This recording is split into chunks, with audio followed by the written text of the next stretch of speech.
সূরা ফাতিহা হলো আল্লাহ তাআলার সাথে একটি কথোপকথন। সূরা ফাতিহাতে আমরা বলি, ইহদিনাস সিরাতাল মুস্তাকিম, আমাদের সরল পথ দেখিয়ে দিন। এবং সূরা ফাতিহার পরে আমরা পবিত্র কোরআনে সূরা বাকারা পাই, যার শুরুতে আল্লাহ তাআলা বলেন, যালিকাল কিতাবু লা রাইবা ফীহি হুদাল লিল মুত্তাকিন। এটা আল্লাহর কিতাব, এর মধ্যে কোনো সন্দেহ নেই, এটি হিদায়াত সেই মুত্তাকিদের জন্য। অর্থাৎ সূরা ফাতিহাতে আমরা আল্লাহর কাছে হিদায়াত চাচ্ছি এবং এর পরপরই আল্লাহ তাআলা বলছেন এটা হচ্ছে মুত্তাকিদের জন্য হিদায়াত। অতএব বলা চলে সূরা ফাতিহা হচ্ছে আল্লাহর কাছে আমাদের প্রার্থনা এবং বাকি কোরআন যেন আল্লাহর তরফ থেকে সেই প্রার্থনারই একটি উত্তর। এই কারণেই আমরা যখন নামাজে দাঁড়াই, প্রথম 2 রাকাতে আমরা সূরা ফাতিহার সাথে আরেকটি সূরা মিলিয়ে পড়ি। সূরা ফাতিহার সাথে যেই সূরাই আমরা মিলাই না কেন, আমাদের নামাজ তখন এক পবিত্র কথোপকথনে পরিণত হয়, যেখানে আমরা সূরা ফাতিহা পাঠের মাধ্যমে আল্লাহর কাছে হিদায়াত চাচ্ছি এবং এরপর কোরআনের অন্য যে কোনো অংশ পাঠ করার মাধ্যমে আল্লাহর তরফ থেকে সেই চাওয়ার উত্তর পাচ্ছি। মনে করুন আপনি সূরা ফাতিহার পরে সূরা ইখলাস পড়লেন। বিসমিল্লাহির রহমানির রহিম, কুল হুয়াল্লাহু আহাদ আল্লাহুস সামাদ লাম ইয়ালিদ ওয়া লাম ইউলাদ ওয়া লাম ইয়াকুল লাহু কুফুওয়ান আহাদ। সেই ক্ষেত্রে সেই রাকাতে আপনি আল্লাহর কাছে হেদায়েত চাইলেন এবং আল্লাহ আপনাকে তার নিজের পরিচয় দেওয়ার মাধ্যমে আপনাকে হেদায়েত দিলেন। শুধু এভাবেই নয়, আমরা যখন শুধু সূরা ফাতিহা পাঠ করি, তখনও বাস্তবে আমরা আল্লাহ সুবহানাহু ওয়া তাআলার সাথে একটি পবিত্র কথোপকথনে লিপ্ত হই।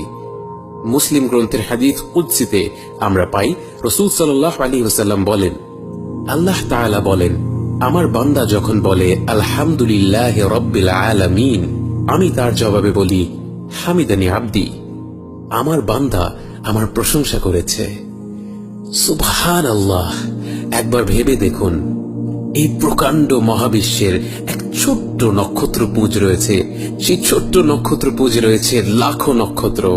সেই লাখো নক্ষত্রের মধ্যে তুচ্ছ এক নক্ষত্র, নাম তার সূর্য, সেই নগণ্য আলোক ছটাকে ঘিরে ঘুরছে গুটি কয়েক ধূলিকণার সমান গ্রহ। সেই গ্রহগুলোর মধ্যে একটি হচ্ছে পৃথিবী।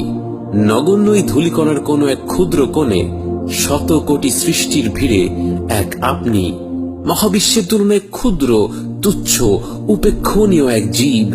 সেই আপনি মুখ থেকে উচ্চারিত করলেন আলহামদুলিল্লাহি রাব্বিল আলামিন, আর আপনার সেই কথা গোটা আকাশ মণ্ডলীকে ছেদ করে পৌঁছে গেল বিস্ময়কর এই জগতের স্রষ্টার কাছে।